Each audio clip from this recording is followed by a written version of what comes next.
শক্তিশালী এক্টিভ মুখ্যমন্ত্ৰী মহোদয়ৰ সমীপেশু আপুনি বাৰু খবৰ ৰাখিছেনে? এতিয়াও আপুনি প্ৰদান কৰা বৰষুণৰ এটা টোপাল সদৃশ 15,000 টকাৰ আৰ্থিক সাহায্য লাভ কৰা নাই বহু বানাক্ৰান্তই। এককালীন সাহায্য হিচাপে 15,000 টকাকৈ দিলোঁ বুলি ঢাক ঢোল কোবোৱাৰ পাছতো এতিয়া গ্ৰাউণ্ডত তাৰ ওলোটা ছবিখনে দেখিবলৈ পোৱা গৈছে। প্ৰশ্ন হৈছে, ক'ত হৰলুকি হৈছে বানাক্ৰান্তৰ বাবদ দিয়া 15,000কৈ টকা? কিয় এতিয়াও বঞ্চিত বানাক্ৰান্ত লোকসকল? নে চমক সৃষ্টি কৰিবলৈহে 15,000 টকাৰ ঘোষণা কৰিছিল ঋণগ্ৰস্ত চৰকাৰখনে?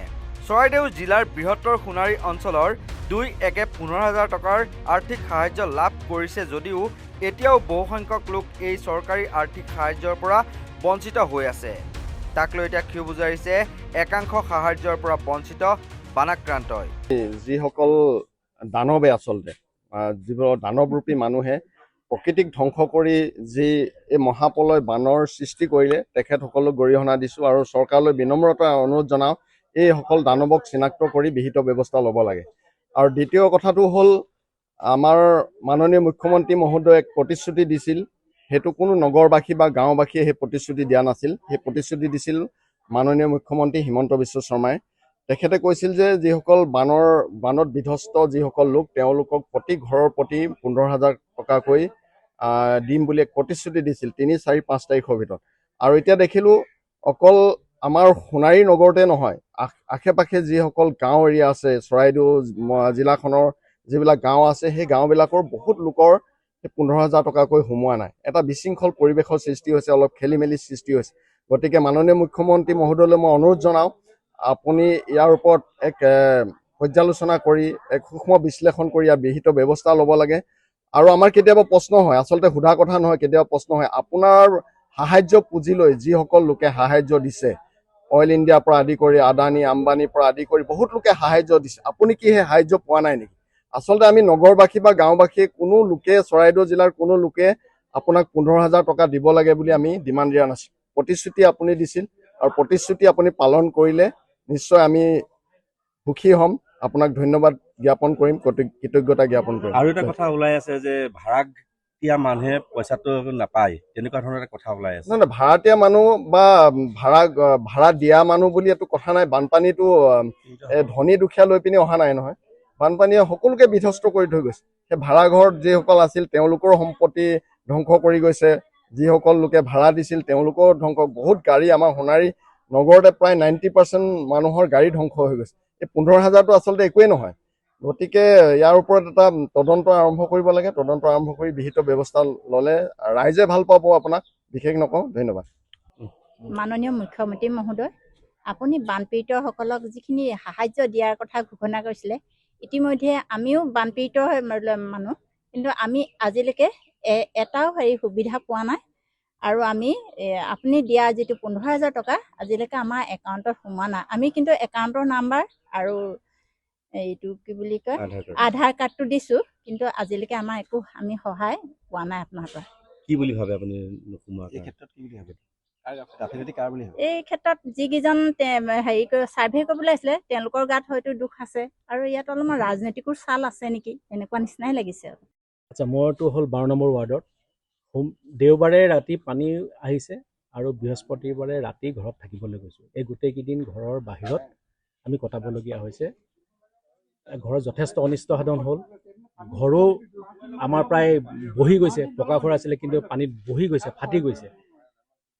আৰু আমি গম পাইছিলোঁ যে আমাৰ মুখ্যমন্ত্ৰী মহোদয়ে আমাক কিছু অনুদান, প্ৰথম ঘৰটো সোমাবৰ কাৰণে কিছু অনুদান আগবঢ়াব 15,000কৈ টকা।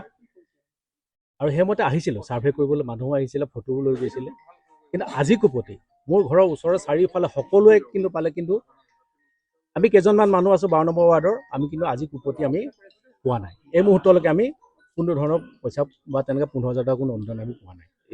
এই উপলক্ষে চৰাইদেউ জিলাৰ প্ৰশাসনে কিয় গাফিলতি থাকিব পাৰে নেকি? চৰাইদেউ জিলাৰ প্ৰশাসন ডেফিনেটলি, যিহেতু আমি শুনিছোঁ কিছু লোকৰতো 2-3টাকৈ সোমাইছে বুলি শুনিছোঁ, অথচ আমি পোৱা নাই।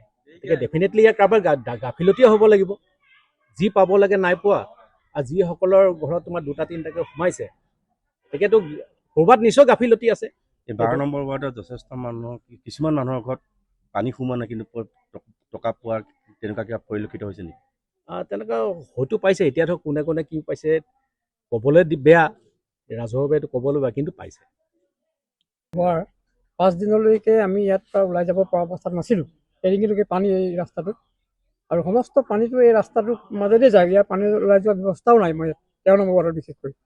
আৰু এই 5 দিন কি হ'ল, আমাৰ মানে খোৱা পানী বিশেষ দিগদাৰ হৈছিলে। এতিয়া আমি চৰকাৰীভাৱে পানীৰ বটলো 5 দিনলৈকে পোৱা নাছিলোঁ, কিন্তু NGO বা অন্য সংগঠনবিলাকে আহি পেলাই অলপ খোৱা পানী আমাক দিছিলে। তাৰপিছত আমি কি হ'ল, পৰ্বত পানী যেতিয়া শুকাই গ'ল, তাৰপিছত অৱশ্যে চৰকাৰীভাৱে যিটো মানে চাউল দাইল বিতৰণ কৰিছে সেইটো আমি পাইছোঁ, নোপোৱা নহয়।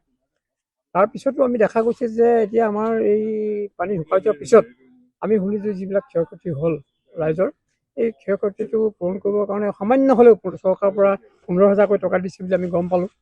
আৰু এই টকাটো মই প্ৰায় গম পোৱা মতে আমাৰ এই অঞ্চলৰ প্ৰায়বিলাক মানুহে পোৱা নাই। ক'ৰবাত হয়তো দুই একে পাইছে, কিন্তু সৰহসংখ্যক মানুহে পোৱা নাই। এই ক্ষেত্ৰত গাফিলতি কাৰ বুলি ভাবে? এই ক্ষেত্ৰত গাফিলতি নিশ্চয় মই ভাবোঁ যে হয়তো কোনোবা প্ৰশাসনৰ মানুহে কাক পঠাইছে মই নাজানো, যিসকলক পঠাইছে ছাৰ্ভে কৰিবলৈ। মইতো অৱশ্যে লগো পোৱা নাই মানুহ। ছাৰ্ভে আমাৰ ঘৰত অৱশ্যে সোমোৱা নাই, মোৰ ভাড়া ঘৰত তাত সোমাইছে।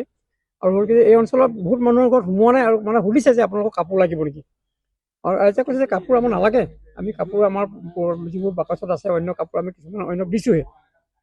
মানুহে ভবা নাই যে আমাৰ একাউণ্ট নম্বৰ মানে নিবলৈ আহিছে, বা তেওঁলোকে একাউণ্ট নম্বৰ খোজা নাই। গতিকে খোজা নাই কাৰণে তেওঁলোকে দিয়া নাই। পৰৱৰ্তী সময়ত কি হ'ল, মানে গম পালে যে নগৰ সমিতিত যে এই একাউণ্ট নম্বৰবিলাক বিচাৰিছে যিসকলে পোৱা নাই, সেইবোৰ এই অঞ্চলৰ ৰাইজে প্ৰায়বিলাকে দিলেগৈ এতিয়ালৈকে। দায়িত্ব কাৰ আছিলে বুলি ভাবে? একাউণ্ট নম্বৰ নিয়া দায়িত্বটো কাৰ আছিলে? নিশ্চয় মই যাক দায়িত্ব দিছিলে, মানে ধৰক যিসকলক ছাৰ্ভে কৰিবলৈ দিছিলে তেওঁলোকে নিব লাগিছিলে একাউণ্ট নম্বৰ। গাফিলতিৰ ফলতে আপোনালোকৰ নিশ্চয় নিশ্চয়কৈ সোণাৰীত সম্প্ৰতি বান কমিল যদিও বানাক্ৰান্ত ৰাইজক মুখ্যমন্ত্ৰীয়ে প্ৰথম অৱস্থাত 15,000কৈ দিম বুলি ঘোষণা কৰা সাহায্য অধিকাংশ বানাক্ৰান্তই লাভ নকৰা বুলি অভিযোগ উত্থাপিত হৈছে। কাৰ ভুলৰ বাবে অধিকাংশ বানাক্ৰান্তই লাভ কৰা নাই বান সাহায্য? এই ক্ষেত্ৰত জিলা আয়ুক্তই কি ব্যৱস্থা গ্ৰহণ কৰে সেয়া পৰৱৰ্তী সময়ত লক্ষণীয় হ'ব। সোণাৰীৰ পৰা মৃদুল নিবিড় বৰগোহাঁইৰ প্ৰতিবেদন, নৰ্থ ইষ্ট নাও।